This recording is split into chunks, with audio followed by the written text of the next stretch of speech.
In the deep dive tonight, we are marking 100 years of Black history in the United States. It may sound strange since Black history on this continent dates back centuries, but it wasn't until 1926 that one historian raised his voice to recognize an important piece of our shared heritage.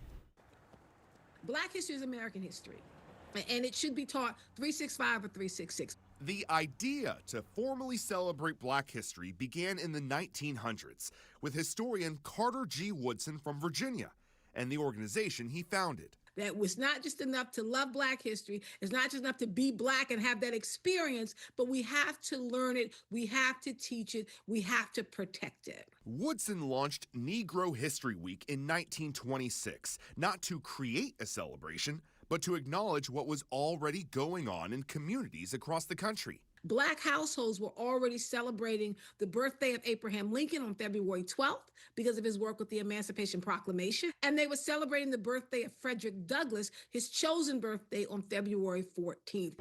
Each year, the celebrations got bigger and more widespread. It began to catch fire around the country.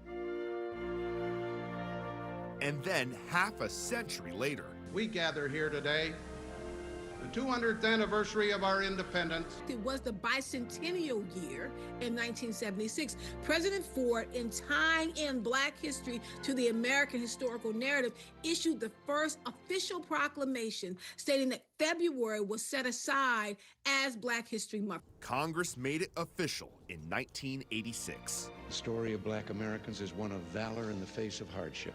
Many Americans would prefer not to remember, but we dare not forget. And the annual proclamations, which had originated with a sala, started coming from the White House. Every year the proclamation changes depending upon who sits in the chair. But now, as the nation marks 250 years, the organization Woodson founded is taking back its voice. We responded to the call of a sala. And for the second year in a row has issued its own proclamation directly to the community it has always served. It was really about us teaching each other. And Dr. Kay says the tradition of remembrance runs deep in Black communities. Black Americans were also the first to observe Decoration Day, which later became Memorial Day. And more recently, Juneteenth followed a similar path from community tradition to national holiday.